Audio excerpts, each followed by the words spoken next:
Breaking news చూస్తున్నాం. పేట్ Bashirabad police స్టేషన్లో POCSO case నమోదు తర్వాత నుంచి బండి భగీరథ్ పరారీలో ఉన్నారు. వారం రోజులైనా పోలీసులు పట్టుకోవడం లేదు. నిన్న పోలీసు విచారణకు సైతం భగీరథ్కి నోటీసులు ఇచ్చినా కూడా భగీరథ్ డుమ్మా కొట్టారు. కేసు కొట్టారని చెప్పి ఈరోజు హైకోర్టులో క్వాష్ పిటిషన్ దాఖలు చేశారు. భగీరథ్ పిటిషన్ పైన జస్టిస్ మాధవి బెంచ్ విచారణ జరపబోతోంది. అయితే బండి భగీరథ్ ను పట్టుకునేందుకు 5 బృందాలు ఏర్పాటు చేసినట్టు తెలుస్తోంది.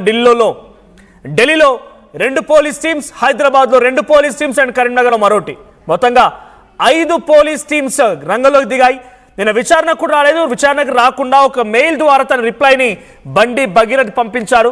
నేను చాలా ఫెడప్ అయిపోయి ఉన్నాను, చాలా ఇంపార్టెంట్ షెడ్యూల్స్ ఉన్నాయి, సో ఆ షెడ్యూల్లో భాగంగా నేను వాటిని అటెండ్ చేయాల్సి ఉంది కాబట్టి రాలేకపోతున్నాను అని చెప్పి భగీరథ్ అటు పేట్ బషీర్బాద్ పోలీసులకి ఆయన రిప్లై కూడా ఇచ్చినట్టు తెలుస్తోంది. సో బండి భగీరథ్ ఇచ్చేటువంటి ఈ రిప్లై చూస్తే చదువుకునే పిల్లగాడు, బీటెక్ చదువుతున్నాడు, అంత పెద్ద ఫెడప్ అయిపోయే అంశాలు ఏమున్నాయి, అంత పెద్దగా ఆయన సీరియస్గా నేను లేను అందుబాటులో, నేను పని మీద ఉన్నట్టుగా ఆయన రిప్లై ఇచ్చిన చూస్తుంటే నిజంగా ఆశ్చర్యం వేస్తోంది. నిజంగా ఈ కేసు ముందడుగు పడుతుందా, నిజంగా భగీరథ్ అరెస్ట్ చేస్తారా అనే ఒక అనుమానం అయితే కలుగుతోంది.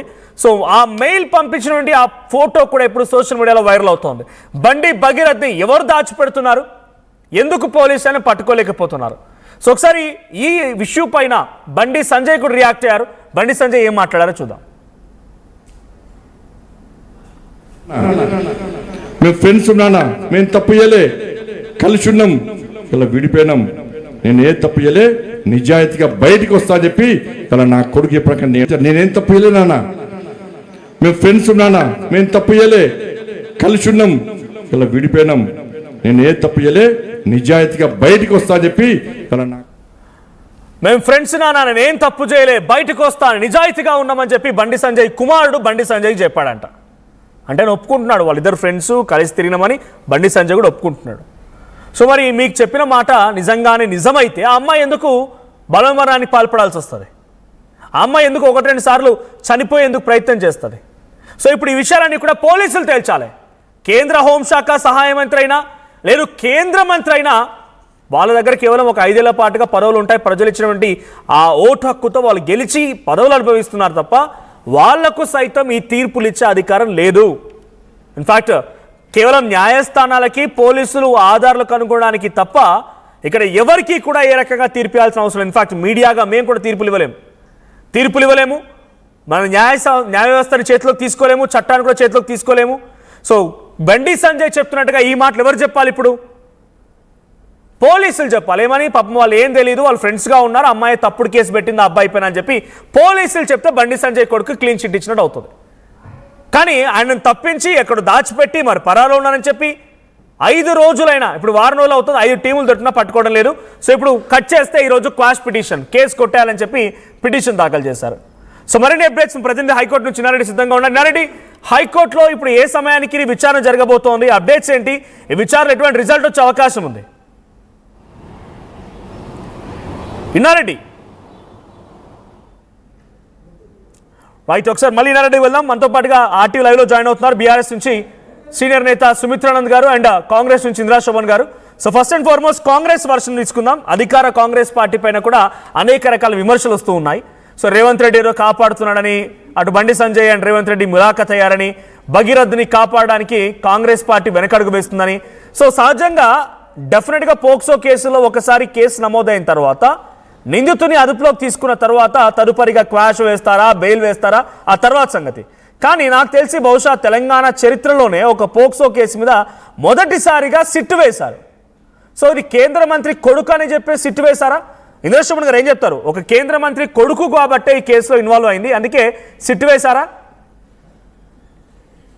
ప్యానెల్లో ఉన్నటువంటి సోదరి మనకు, మీకు, అలాగే ఆర్టీ ప్రేక్షకులకు గుడ్ మార్నింగ్ తమి. సో ఇక్కడ జరిగినటువంటి పూర్వపరాలు పూర్తిగా మనము పరిశీలనలో కనుక తీసుకున్నట్లయితే వచ్చినటువంటి కథనాల నేపథ్యం ఉండొచ్చు, సోషల్ మీడియాలో వస్తున్నటువంటి లీకేజ్ లో పంపించినటువంటి విజువల్స్ అయి ఉండొచ్చు, వీటన్నింటి దృష్ట్యా కనుక గమనిస్తే ఇక్కడ నాకు అనిపించింది ఏంటంటే ఒకరి వైపే తప్పు ఉన్నట్టుగా అయితే అనిపించలేదు. ఇద్దరి యొక్క ద్వారా తప్పు జరిగింది అని అనిపిస్తుంది. ఆ తప్పు అది ఫిజికల్ గా తప్పు జరిగిందా, జస్ట్ ఎందుకంటే ఇద్దరు వైపు అనేది ఒక అమ్మాయి కనుక మేజర్, ఇంకా అమ్మాయి మేజర్ కన్ఫర్మ్ కాలేదు. ఆ అమ్మాయి Manoj, major I'll tell confirm you. కాలేదు కాబట్టి అది యాక్సెప్ట్ చేయను. Manoj I'll tell you, definitely మీరు ఎందుకు తొందరపడుతున్నారు నేను చెప్తాను కదా మీకు. ఇప్పుడు ఇక్కడ దీంట్లో అక్టోబర్ అమ్మాయి ఇచ్చినటువంటి కంప్లైంట్ లో ఏముంది, అక్టోబర్ మంత్ లో ఇలా నా పైన ఫిజికల్ గా తను ఇలా చేసే ప్రయత్నం చేశారు అని రాసింది. తర్వాత నవంబర్ ఒకసారి ఫామ్ హౌస్ లో, డిసెంబర్ ఒకసారి ఫామ్ హౌస్ లో అని రాయబడ్డది. సో ఇప్పుడు నిజంగానే అయితే నాకు నీతో కలిసి జర్నీ చేయాలని నాకు ఇష్టం లేకపోతే నెక్స్ట్ టైం థర్డ్ టైం నేను మళ్ళీ జర్నీ చేస్తానా? చెయ్యాలి కదా. సో నువ్వు వెళ్ళింది నీ ఇంటికి వచ్చి నీ పైన హరాస్ చేసినట్టుగా ఏం రాయలేదు మీరు. అందులో ఏం రాశారు, ఫామ్ హౌస్ కి వెళ్ళినట్టుగా రాశారు. ఫిజికల్ గా ఒక ఫామ్ హౌస్ కి వెళ్ళడానికి అయితే తనకు తాను వెళ్ళగలుగుతుంది, లేదా తను వచ్చి అయ్యుండొచ్చేమో. బట్ కానీ ఇక్కడ అమ్మాయి ఎక్కడా కూడా నన్ను కిడ్నాప్ చేసినట్టు కానీ లైక్ అట్లా ఎక్కడా అమ్మాయి మెన్షన్ చేయలే. నేను ఏమంటా అంటే ఇద్దరు ఫ్రెండ్స్ గా కలిసి వాళ్ళు ఆ వచ్చిన విజువల్స్ కూడా మీరు గమనిస్తే వాళ్ళ ఫ్యామిలీ మెంబర్స్ కూడా తనతో బాగున్నట్టుగా కాదండి. ఇప్పుడు ఆ విజువల్ మనం కన్ఫర్మ్ చేస్తామా? ఆ విజువల్ అనేది ఇప్పుడు అధికారికంగా పోలీసు విడుదల చేసింది కాదు, కొన్ని సోషల్ మీడియా ప్లాట్ఫామ్స్ అది కూడా బీజేపీకి సపోర్ట్ గా, సారీ బీజేపీ కూడా కాదు, బండి సంజయ్ కి అనుకూలంగా ఉన్నటువంటి సపోర్టివ్ సోషల్ మీడియాలో మాత్రమే ఆ వీడియో ఒకటి చెప్తా మీకు. మనోజ్ వినండి, ఇప్పుడు మీరు ఒక రెస్పాన్సిబిలిటీ పొజిషన్ లో ఉన్నారు. మనం వన్ సైడ్ జడ్జ్ చేయడం కాదు. ఇప్పుడు వన్ సైడ్ కాదు, వన్ సైడ్ గా ఏం లేదు, అక్కడ జరుగుతుంది మనం తీసుకోలేము అని అంటున్నా అంతే. నేనేమంటున్నా, మీరైనా నేనైనా మాట్లాడే సోకాల్డ్ అందరూ కూడా వచ్చిన కంప్లైంట్ వచ్చిన విజువల్స్ ను బట్టే మాట్లాడుతున్నారు. ఇప్పుడు దీన్ని ఎవరు సాక్షిగా చూడలేదు, ఎవరికి కూడా పోలీసుల నుంచి కూడా ఎలాంటిది ఇప్పటివరకు మనకి బయటకి రాలేదు. పోనీ ఆ అమ్మాయి బయటకు వచ్చి ఓపెన్ స్టేట్మెంట్ కూడా ఎక్కడ చేయలేదు, వాళ్ళ పేరెంట్స్ చేయలేదు, అమ్మాయి కూడా ఓపెన్ స్టేట్మెంట్ చేయలేదు, మనకి ఎక్కడ లైవ్ స్టేట్మెంట్స్ లేవు. కాబట్టి కనబడ్డదాన్ని మాత్రమే మనము ఊహించి మాట్లాడుతున్నాం ఇక్కడ. కాబట్టి జరిగినటువంటి దాంట్లో ఒక పొలిటికల్ ఫ్యామిలీ నుంచి ఉన్నటువంటి తన కొడుకు పైన ఆరోపణలు వచ్చినప్పుడు కేంద్ర సహాయ శాఖ మంత్రిగా, అంటే చట్టాలను కాపాడుతాను చెప్పినటువంటి బండి సంజయ్ దీనిని 100% తన కొడుకు తప్పు లేదు, నేను తప్పు చేయలే నాన్న, కలిసే ఉన్నానని చెప్పినని తను చెప్పారు. ఇందాక ఆ విజువల్ మనం వినున్నాం. కాబట్టి మీరు ఇమ్మీడియట్ గా పోలీసులకి పరారీలో ఉన్నారు, దాన్ని వస్తారు, నాకు ఇవాళ కొంచెం అవకాశం ఇవ్వండి, నేను రేపొచ్చి హాజరవుతాను, ఇలాంటిదంతా చేస్తే అదేమవుతుందంటే స్వయంకృత అపరాధం అవుతుంది. తప్పు చేసావా చెయ్యలేదా అది ఈ విచారణలో తేలుతుంది.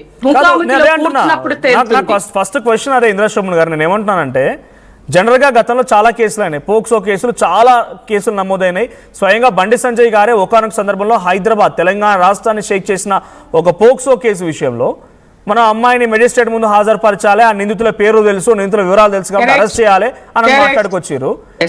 ఇప్పుడు ఎందుకు పోక్సో కేసు విషయంలో నా స్టేట్